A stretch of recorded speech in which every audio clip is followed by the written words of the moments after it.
Hello guys, നമുക്ക് ബീഫിൻ്റെ അതേ രുചിയിലും മണത്തിലും അടിപൊളി കടച്ചക്കക്കറി ഉണ്ടാക്കിയാലോ. ഈ കറിയുടെ മണം തന്നെ ധാരാളമാണ് കേട്ടോ വയറ് നിറയാൻ.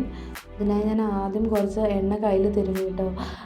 ചെറിയ ചക്കയാണെങ്കിലും ഇതിനും ചക്ക പോലെ തന്നെ നല്ല അരക്കുണ്ട്. നന്നായിട്ട് കഴുകി വൃത്തിയാക്കി അരിഞ്ഞെടുത്തിട്ടുണ്ട്. അത് കുക്കറിലേക്ക് ഇട്ട് കൊടുത്ത് ആവശ്യത്തിന് വെള്ളവും മഞ്ഞൾപ്പൊടിയും ഉപ്പും ഇട്ട് നന്നായിട്ട് കുക്കർ അടച്ചു കൊടുത്തു. ശേഷം ഒരു മുറി തേങ്ങ ചിരവിയെടുത്തു. അത് നമുക്ക് ലോ ഫ്ലെയിമിലിട്ട് നന്നായിട്ട് വറുത്തെടുക്കണം കേട്ടോ. നന്നായി ഇളക്കി കൊടുക്കണം, അല്ലെങ്കിൽ അടി പിടിക്കാൻ സാധ്യതയുണ്ട്. നല്ല ബ്രൗൺ നിറത്തിലെത്തുമ്പോൾ ഒരു പിഞ്ച് പെരിഞ്ജീരകം, ചെറിയ ജീരകം, 1 സ്പൂൺ മുളക് പൊടി, 1 സ്പൂൺ മല്ലിപ്പൊടി ഇട്ട് നല്ല ബ്രൗൺ നിറത്തിൽ വറുത്തെടുക്കാം. നല്ല ബ്രൗൺ നിറമാണ്, കറുത്ത് പോകരുത്. കറുത്ത് പോയ ആ കറിയുടെ ടേസ്റ്റ് തന്നെ മാറിപ്പോകും.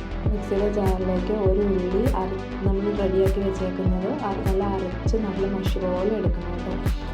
പിന്നീട് നമ്മൾ കുക്കറിൽ വെന്തിരിക്കുന്ന കടച്ചക്കക്കറി നല്ല വെന്തളിഞ്ഞിട്ടുണ്ട് കേട്ടോ. അത്യാവശ്യം ഇതുപോലെ നല്ല വേവാൻ പാടുള്ളൂ. ഒത്തിരി വെന്ത് പോയാൽ നമുക്ക് ആ കറിയുടെ ടേസ്റ്റ്, ആ പെർഫെക്റ്റ്നെസ് ഒന്നും കിട്ടത്തില്ല. അപ്പോൾ അത് പ്രത്യേകം ശ്രദ്ധിക്കണം. അങ്ങനെ നമ്മൾ അരപ്പിട്ട് നല്ല ഇളക്കി മിക്സ് ചെയ്ത് കൊടുക്കണം. ഒത്തിരി കുറുക്കി പോകാതെ നന്നായിട്ട് ഇളക്കി കൊടുക്കണം. അപ്പോൾ അത്യാവശ്യം തിള വന്നിട്ടുണ്ട് കേട്ടോ. അപ്പോൾ ഫ്ലെയിം ഓഫ് ചെയ്ത് വെക്കാം. ശേഷം ഒരു പാൻ വെച്ച് അതിലേക്ക് 1 സ്പൂൺ കടുക്, 2-3 ഉള്ളി ഇട്ട് നന്നായിട്ട് വഴറ്റിയെടുക്കുക. ശേഷം 2-3 മുളകും കരിയാപ്പിലയും ഇട്ട് കൊടുക്കാം. അങ്ങനെ താഴ്ച കൊടുത്താൽ സൂപ്പർ ടേസ്റ്റിയായ കടച്ചക്കക്കറി റെഡി.